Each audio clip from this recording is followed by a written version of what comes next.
எல்லாருக்கும் வணக்க நண்பர்களே. தமிழ் சினிமாவில் ஜோ அப்படிங்கிற ஒரு திரைப்படம் வந்திருக்கு. அதில் பார்த்தீங்கன்னா ரியோ அவர் வந்து நடிச்சிருக்காரு. ரியோ வந்து ஏற்கனவே ஒரு படம் நடிச்சிருந்தார். சின்ன திரையில் மிகவும் பிரபலமான நபர்.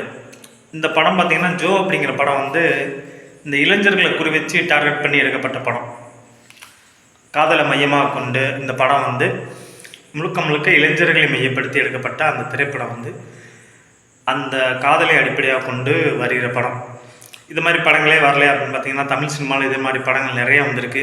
மிகப்பெரிய வெற்றி அடைஞ்சிருக்கு. மௌனராகம் மற்றும் இப்போ சமீபத்தில் ஆர்யா நடிப்பில் வெளியிருந்த ராஜா ராணி அப்படிங்கிற படங்களில் இத்தகைய பின்னணியாக உருவானது.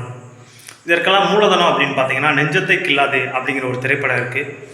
அதுதான் இந்த முக்கோண காதல் கதையை வந்து முக்கோண காதல் கதையில் இந்த மாதிரி ஒரு அதுக்கு அச்சாரம் போட்டது அந்த நெஞ்சத்தை கில்லாதே அப்படிங்கிற திரைப்படம் தான். அதை மையமாக வச்சு வந்த மௌனராகம் திரைப்படமும் இத்தகைய பின்னணியில் உருவான படம் தான்.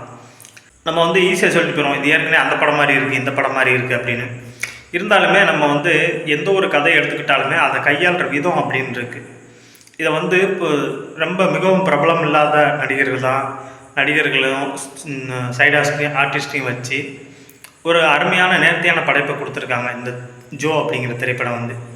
இது வந்து இளைஞர்களை மட்டும் இல்லாமல் புதிதாக வாழ்க்கை தொடக்கிற இந்த இளைய சமுதாயத்தினருக்கு ஒரு நல்ல ஒரு புரிதலான படமாகவும் இந்த படம் இருக்கும்.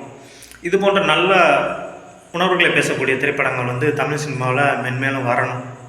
ஜோ அப்படிங்கிற ரியோ அப்படிங்கிற வந்து ஒரு சாதாரணமாக பார்த்தோன்னா ஒரு டிவி ஆங்கர் அந்த மாதிரி ஷோ பண்ணிக்கிட்டு இருந்த நபர் வந்து இந்த படத்தின் மூலயமா அவர் ஒரு சிறந்த நடிகர் அப்படிங்கிறத நிரூபிச்சிருக்காரு. இந்த ரியோவால் இந்த அளவுக்கு பண்ண முடியுமா அப்படின்னு நான் தான் நினச்சி பார்த்தேன். அத்தகைய நடிப்பை வந்து இதில் வெளிப்படுத்தியிருக்காரு. இது போன்ற நல்ல கதைகளை தேர்ந்தெடுத்து அவர் நடித்தார் அப்படின்னா அவர் வந்து நல்ல முன்னேற்றத்துக்கு அவருக்கு இருக்கும் அப்படிங்கிறது எந்த வித மாற்று கருத்தும் இல்லை.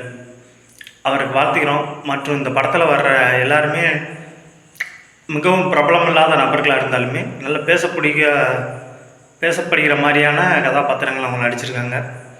நல்ல நேர்த்தியாகவும் இருக்குது. ஆனால் இது வந்து புதிதான கதை இல்லை, ஒரு பழைய கதையை தான் எடுத்து அவங்க வேறு ஒரு ஸ்டைலில் சொல்லியிருக்காங்க.